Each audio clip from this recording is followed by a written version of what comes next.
शुभम करोति कल्याणम। पति और संतान की लंबी आयु के लिए कई व्रत किए जाते हैं। इन्हीं में से एक है जीवित पुत्री का व्रत। इस व्रत का विशेष महत्व है। हर साल आश्विन माह के कृष्ण पक्ष की अष्टमी तिथि को जीवित पुत्री का व्रत रखा जाता है।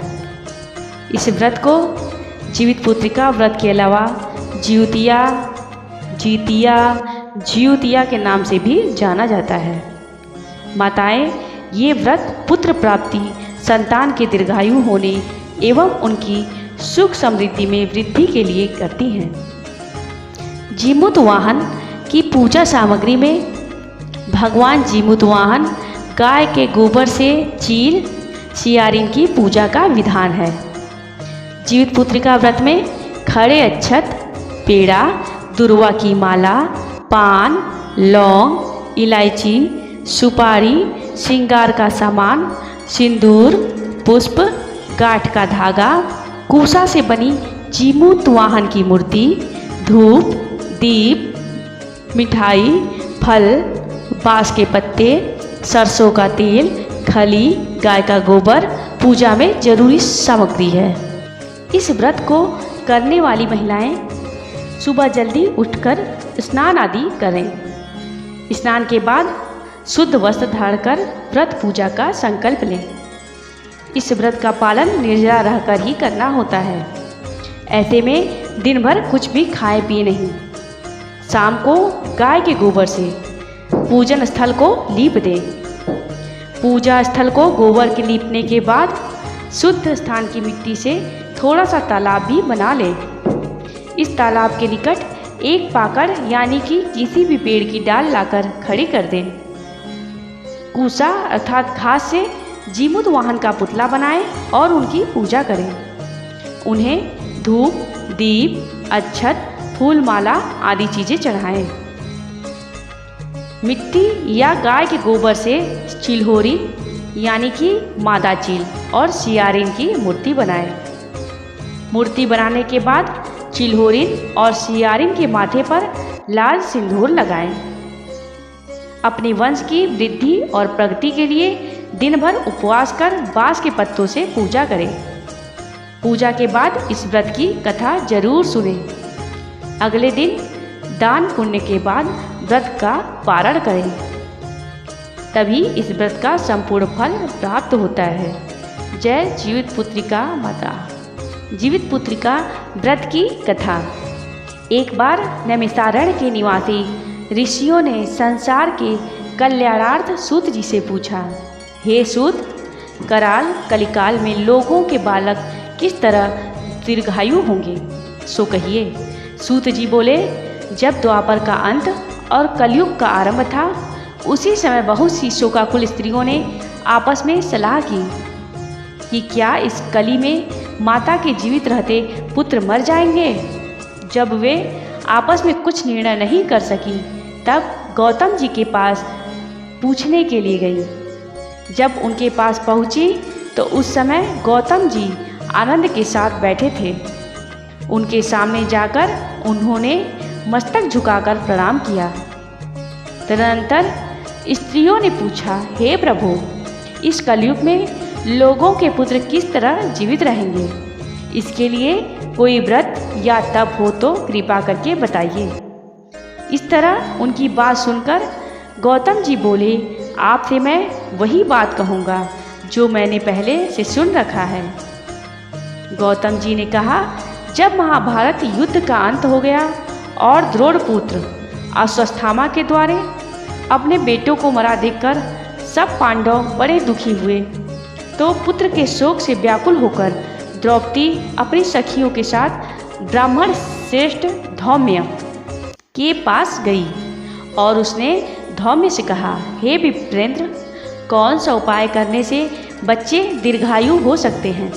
कृपा करके ठीक ठीक कहिए। धौम्य बोले, सत्ययुग में सत्यवचन बोलने वाला, सत्याचरण करने वाला समदर्शी जीमूत वाहन नामक एक राजा था। एक बार वह अपनी स्त्री के साथ अपनी ससुराल गया और वहीं रहने लगा।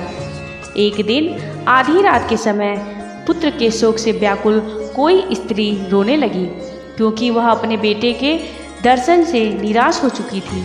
उसका पुत्र मर चुका था। वह रोती हुई कहती थी, हाय, मुझ बूढ़ी माता के सामने मेरा बेटा मरा जा रहा है। उसका रुदन सुनकर राजा जीमूतवाहन का तो मानो हृदय विदीर्ण हो गया। वह तत्काल उस स्त्री के पास गया और उससे पूछा, तुम्हारा बेटा कैसे मरा है? बूढ़ी माता ने कहा, गरुड़ प्रतिदिन आकर गांव के लड़कों को खा जाता है। इस पर दयालु राजा ने कहा, माता, अब तुम रो मत, आनंद से बैठो, मैं तुम्हारे बच्चे को बचाने का यत्न करता हूँ। ऐसा कहकर राजा उस स्थान पर गया जहाँ गरुड़ आकर प्रतिदिन मांस खाया करता था। उसी समय गरुड़ भी उस पर टूट पड़ा और मांस खाने लगा। जब अतिशय तेजस्वी गरुड़ ने राजा का बायां अंग खा लिया तो झटपट राजा ने अपना दाहिना अंग फेर कर गरुड़ के सामने कर दिया। यह देखकर गरुड़ जी ने कहा, तुम कोई देवता हो? कौन हो तुम? मनुष्य तो नहीं जान पड़ते। अच्छा, अपना जन्म और कुल बताओ।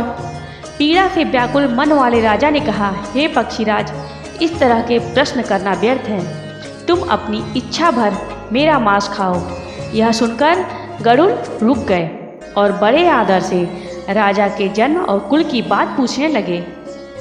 राजा ने कहा, मेरी माता का नाम है शैव्या और मेरे पिता का नाम शालिवाहन है। सूर्यवंश में मेरा जन्म हुआ है और जीमूतवाहन मेरा नाम है। राजा की दयालुता देखकर गरुड़ ने कहा, हे महाभाग, तुम्हारे मन में जो अभिलाषा हो वह वर मांगो।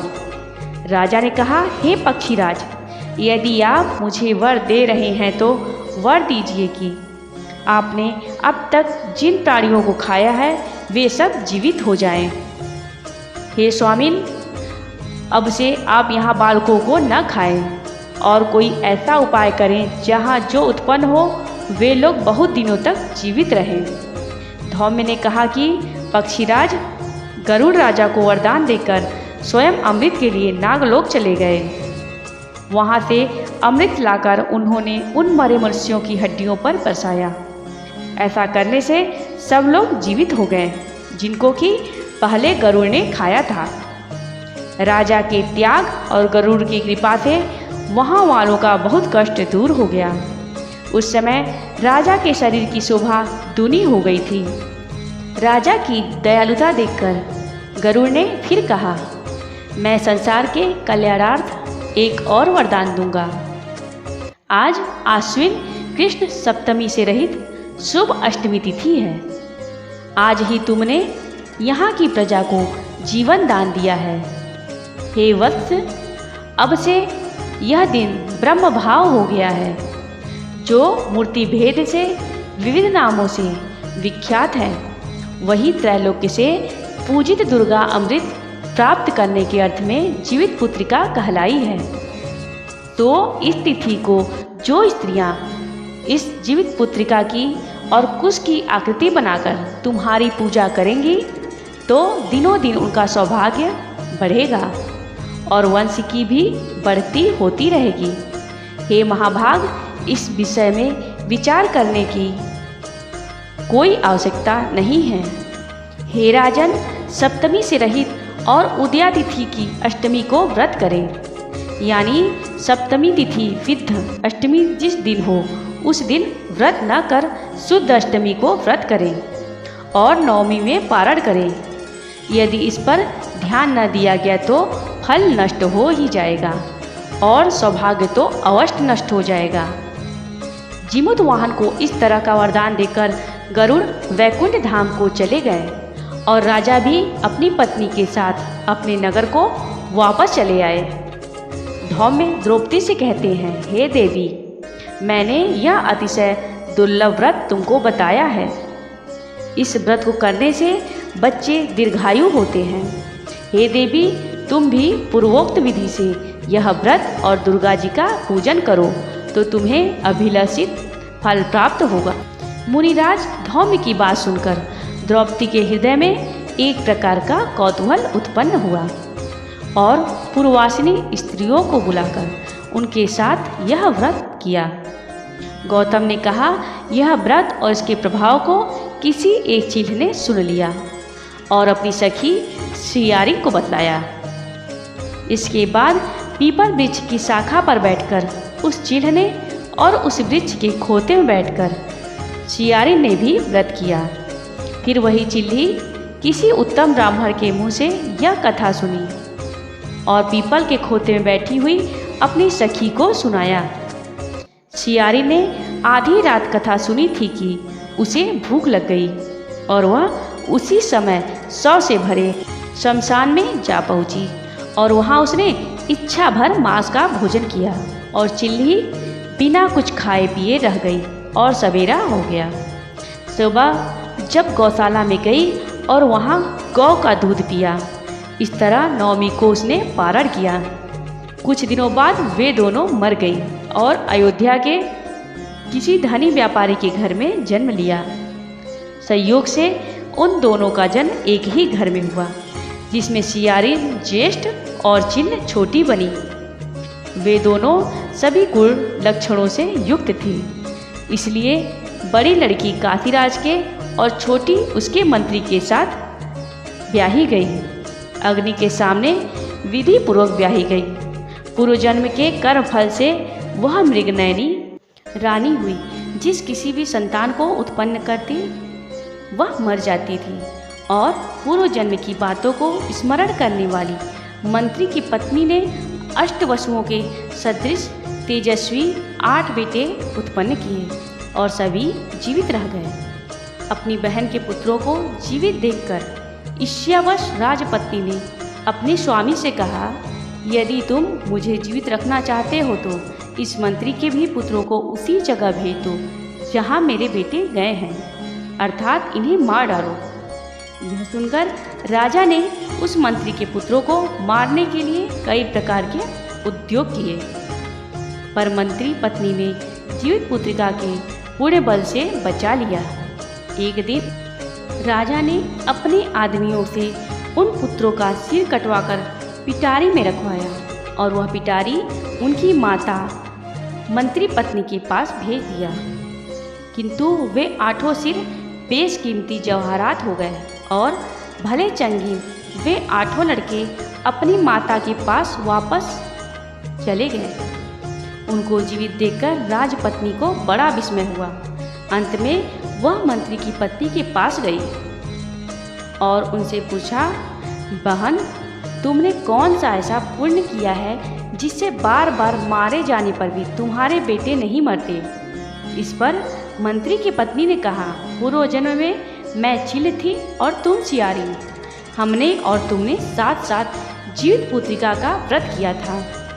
तुमने व्रत के नियमों का भली भांति पालन नहीं किया था और मैंने किया था। इसी दोष से हे बहन, तुम्हारे बेटे नहीं जीते। ओ राजरानी, अब तुम भी उस जीवित पुत्रिका का व्रत को करो तो तुम्हारे बेटे दीर्घायु होंगे। मैं तुमसे सच सच कह रही हूँ। उसके कथनानुसार रानी ने भी व्रत किया, तभी से उसके कई बेटे सुंदर और दीर्घायु होकर बड़े बड़े राजा हुए। सूत जी कहते हैं कि सब प्रकार का आनंद देने वाला मैंने यह दिव्य व्रत बतलाया है। स्त्रियां चिरंजीवी संतान चाहती हो तो विधि पूर्वक यह व्रत करें।